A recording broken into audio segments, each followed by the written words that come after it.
Hello to everyone, welcome back to my YouTube channel. In today's video I'm going to teach you how to start RC Rally with the correct RC model and how to set up your RC car for rally races. Before starting with the video, guys, a reminder to leave a like, subscribe, thank you for supporting my channel, and also don't take this video, let's say, as a product placement or as a sponsored video, because it is not. I'm just sharing my experience with all of you, because my goal is to make RC Rally more accessible to everyone and to, let's say, help you to do the right choices while setting your RC car or while buying the components like the motor, the servo, and so on. In order to start RC Rally, you need the correct model. If you want to start in a cheap way, I suggest you to buy the Tamiya TT02. And in addition, you need to buy the conversion kit made by my friend in order to increase the steering angle. I made a video about it, I'll leave it in the description of the video, and from there you will find also the link in order to buy this kit. Then, if you want to buy something more competitive, I suggest you to buy the Tamiya XV-01 or directly the Tamiya XV-02, which is, in my opinion, the best RC model out of the box for RC Rally. I'm suggesting Tamiya because, in my opinion, it has a great balance between price and quality, and also the spare parts are widely available on the market. Almost everywhere you can buy for a good price Tamiya spare parts. Talking about how to set up your RC car into RC Rally, first of all, the most important thing is to buy the correct servo. Since I started to play RC Rally, I use the Savox Servo. Currently I'm using a SRT low profile servo, but just because I wanted a smaller and lighter servo due to the position that it has on my RC Rally car, which is quite high, and I wanted to, let's say, lower a bit the center of gravity. In the description of the video I'm going to leave you the servos that I used and that I suggest you to buy. From there you can see their parameters, and in case you can buy something that you feel more suitable. So after that you have a good servo, you will need to increase the steering angle of your RC car. I made a video about how to increase it based on a Tamiya XV-01, XV-02. Watching that video that I'm going to leave in the description, you will be able to see, let's say, the concept, what I modified, the C-hubs, and maybe you can try to apply the same ideas on your own chassis. Then let's switch to the motor. I suggest you to buy a sensored brushless motor. A 13.5T, it will be enough. Through the transmitter you can play with the, let's say, with the power, and you can decrease it based on where you are racing. I suggest you to buy the Hobbywing just stock motor. This is a 17.5T that I was using a few years ago on my XV-01. You can buy the just stock 2.1. I'm saying the G2.1 and not the G4 because it has, let's say, a lot of drag brake on lower RPM due to the strong magnets that it has inside.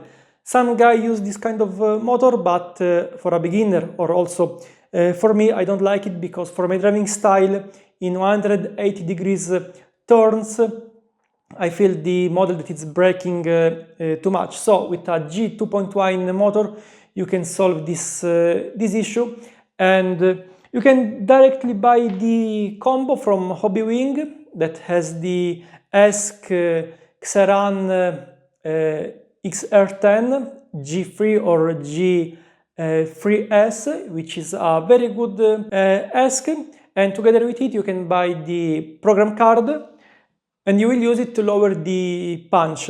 I usually use a very low punch because exiting of a corner you don't want a lot of power. Of course you want acceleration, but with a lower punch you will have much more control, and let's say less sliding. It means faster acceleration, it means a model that is easier to control, and it means also better time.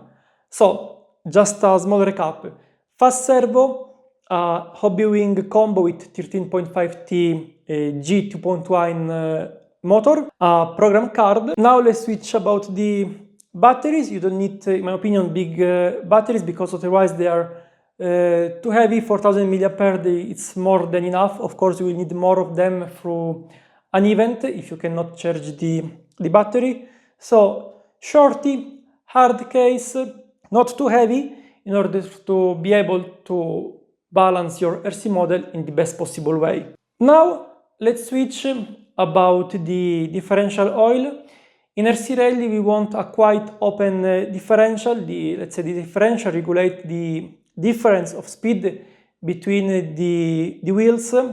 Entering a corner, the internal wheel is going to, let's say, rotate less, comparing it to the external one, and with a lower gradation of oil, let's say we are going to have a differential which is more open, and in this way we're going to have a RC model that is entering the corner in a better way, that is able to rotate in a better way, and also is going to be easier to control. About the gradation of differential oil that I suggest you to use, currently in my on-road setup on my X-Ray, I'm using 5000 front, 2000 rear. Meanwhile, in off-road, I'm using 3000 front, 1000 rear.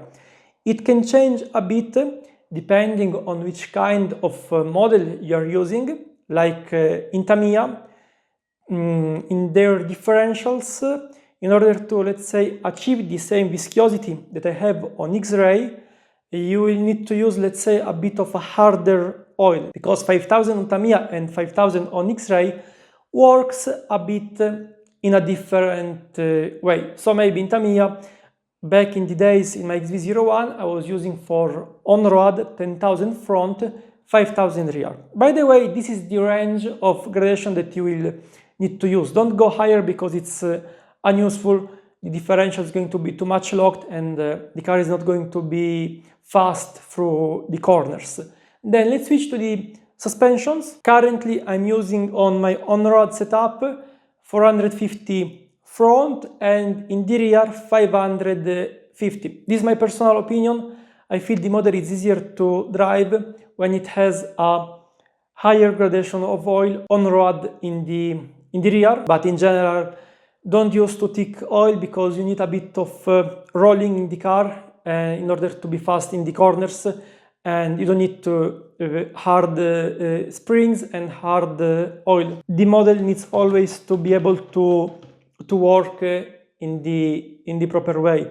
Also about the springs, try to use not too hard springs. And for off-road, currently I'm using 300 on the front and 150 in the rear. Also, another thing that I would like to say you, I use different dampers for on-road and off-road. Short dampers for on-road races and longer dampers for off-road races. About the springs, guys, don't go too hard. You will need to find the balance by yourself, because it's quite hard to suggest something specific without telling you, let's say, use this kind of springs. If you use X-ray models, I use 3 dots in the front for on-road and 2 dots in the rear.